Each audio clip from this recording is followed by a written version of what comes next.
guys, too. Welcome to the show.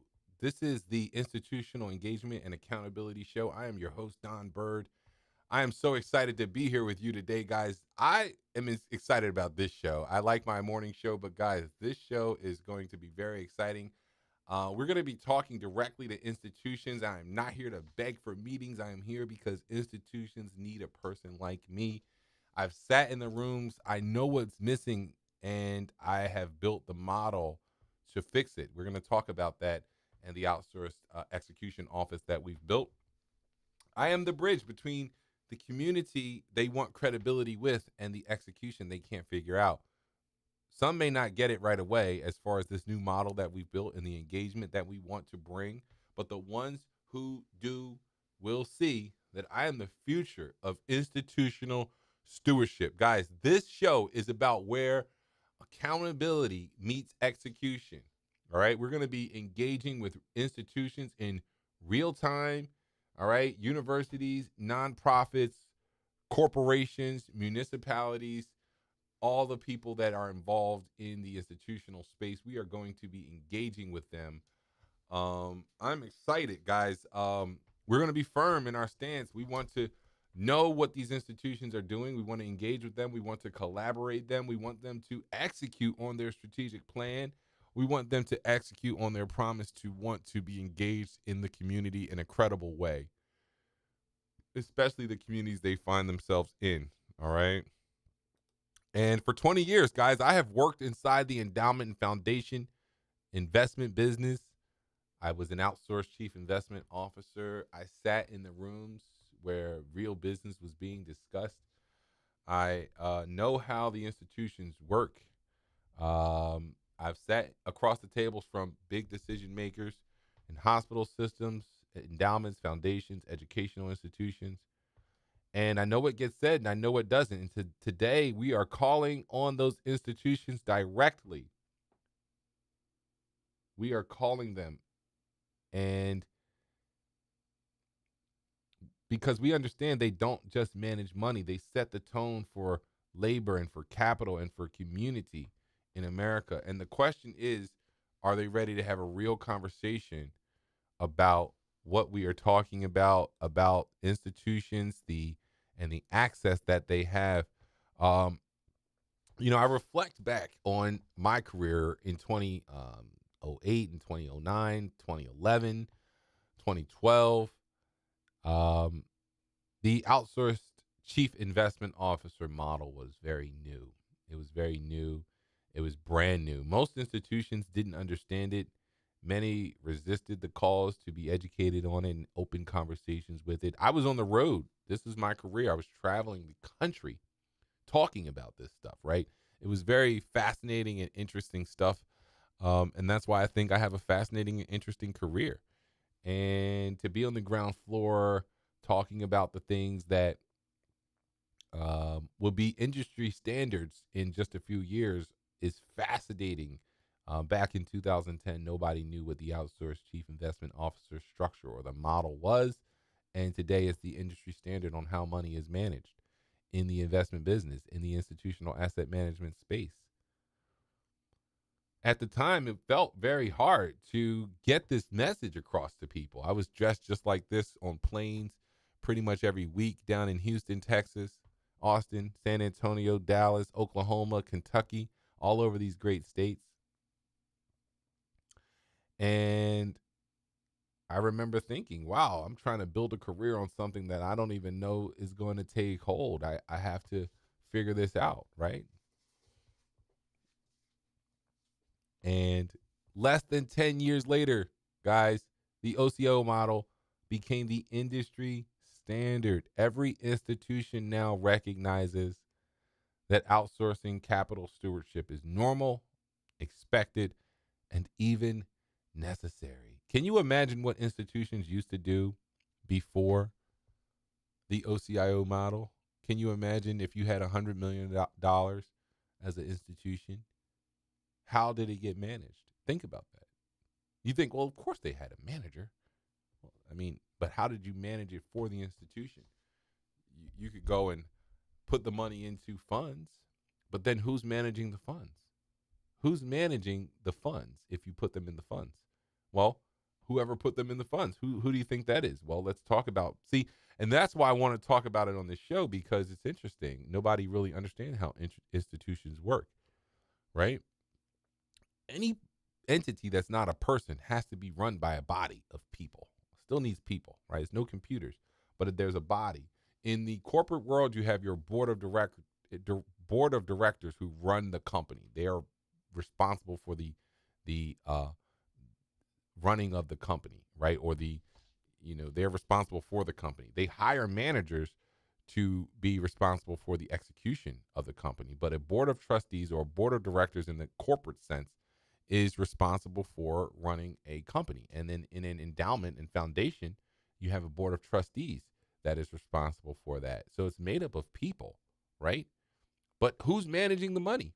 If you had $100 million in an asset like an endowment, and you had an endowment board, and then they built an investment committee to manage the investment aspect of it, right? Which is still the board. It's just a small part of the board. Who is responsible for managing the funds? Well, I would assume the investment committee at some level. And then the chairperson of that investment committee is responsible. That's how it used to work. That's how it used to work before the outsourced chief investment officer model came into play. The investment committee managed the funds. They hired people to help them with advice, but at the end of the day, it was their responsibility. That's what the world looked like just 10, 15 years ago in the institutional asset management space. People think these big companies have it all figured out. It's only the really, really, really big ones, like the University of Penn. They have an endowment office that manages their endowment fund and that reports to the investment committee. The endowment office is different than the investment committee, but that's at a large, large institution. If you have 20 billion, you can easily build that. If you only have 20 million, you can't build anything of that nature. Even if you had 200 million, building something internal is prohibitively expensive. So back when we were doing this, guys, we were wondering, is this going to take hold? Are we going to be able to really make inroads into this field, into this niche? And now it's the industry standard. Every institution recognizes outsourcing as normal, as expected, and necessary, because it's virtually impossible for a group of 5 people who don't have investment expertise to manage a large pool of assets. You need to have management there. But anyway, that's how I feel now with this OCEO model, this outsourced execution model, this outsourced execution office. It's new.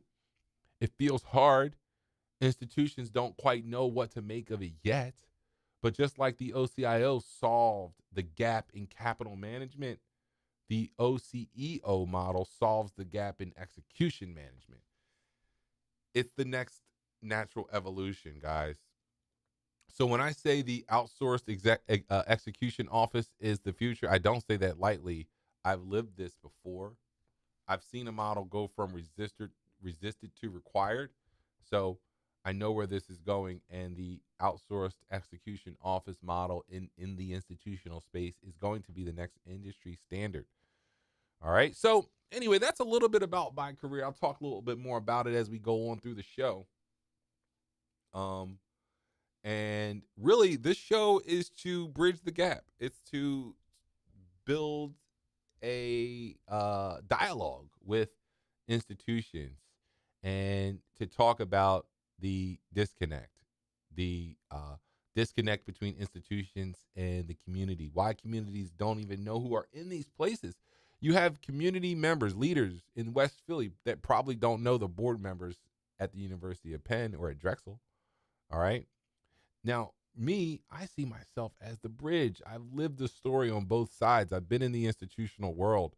I've sat at these meetings. I've been at the dinners. I've flown on the planes. I've driven the miles in the car to meet these people in these obscure locations. But I've also lived in these cities, in the communities that these institutions reside in, and they need to have a connection point and a collaboration point with the institutions and the communities that they live in. All right. Labor. Guys, we don't understand how much these endowments control from an asset perspective, resource perspective, but also setting the tone for capital, for labor, All right. And a lot of the things we see happening are happening on the institutional campuses before we see them on in the headlines. Another thing I want to talk about is the institutions that are uh, that enjoy a tax exempt status. They are tax exempt into perpetuity. It's very easy for them to compound their wealth as they are tax exempt. So we're going to be talking about so many themes um, that I want to lean in on. And we're going to be talking about capital versus labor, which is why we talk about this book, guys. And I want to be the bridge between capital and labor. All right. But the access gap is something that we want to talk about. Here's what I've noticed, guys. If you try to call an institution in your community, I don't know how you get in touch with Jefferson or with the University of Penn or with Temple. I don't know who you would call. And this is coming from someone who's worked in the institutional business, right? You don't know these people on the inside. You don't know who to ask for. And without a website, these days they have websites at least, right? You wouldn't even know where to start. And that's what the bridge is for, and that's what this show is about. Now, here's the thing I want to point out in other communities. That's why we need a show like this. We need to have a way to communicate with these institutions. Meanwhile, in other communities, the same people we're talking about are in social settings with the community members. They're at cookouts, they're on the golf course, they might be in your living room, right? And if they want to talk to the Philadelphia Art Museum, how do you talk to the Philadelphia Art Museum? You can't walk up to the Rocky Steps and start talking, right? They already know people on the board. They want to talk to the art museum, they can schedule a lunch and talk to the art museum, right? They don't have to guess at that. And for us, the best we could do is perhaps talk to a ticket clerk. They're not even art museum employees. They don't work for the art museum. They probably work for a vendor, all right? Which reveals power equals access and access equals power, all right? Institutions operate as if they're community anchors, but most community members can't even reach them. That's the key, guys. Listen, DE&I, while important, just like affirmative action, they don't fix the structural barriers that exist between the community and the institutions. The real divide isn't money. It isn't money. It's access. We need access. Who do you know inside of the University of Pennsylvania? If you live in West Philly, it's the biggest organization you've ever seen. All right. Who'll take your call? Will anybody take your call in that place at the University of Penn? That's where power lives. Who will take your call? Right. And I want to educate you all on what institutions even are. What are institutions? What they hold and why they matter. All right. And for the most part, we only know about educational institutions. Has anyone heard of the Pew Charitable Trust? Has anyone heard of Annenberg Foundation? Right? These foundations and people are so powerful that you are only scratching the surface on their power, their reach, their access. Right? You know, what is an endowment, first of all? An endowment. Think of an endowment like a savings account for a big company, for a big institution, and it never runs out. Let's say you are your Drexel University and you have an endowment. It's like Drexel savings account. That's what an endowment is ultimately. You have your operating accounts, which you pay your bills from. You have your expenses, but then you have your endowment account, which is your savings account. All right. And they're designed to live forever. What is a foundation? So you have endowments, you have foundations. Well, endowments are for institutions that are performing like a public good, whereas though foundations are a tax exempt pool of money that uh, you can then give out like grants. So if you're a wealthy person and you wanted to put $25 million into a foundation, you would then remove that $25 million of taxable assets from your estate and then put them into a foundation, manage them like normal money, but then be able to give from them every year. All right. Now, the difference also between public and private foundations, guys, there's so much to learn. Has anyone heard of the Philadelphia Foundation? Every major city usually has a public charity that operates for the for the benefit and on behalf of the city and for the benefit of the organizations that the city deems worthy of charitable dollars. Right? One is funded by many donors, which is a public charity, and one is funded by a wealthy family. You could have the Johnson family uh, charitable foundation. That's just the Johnson family's way of giving money back to their community.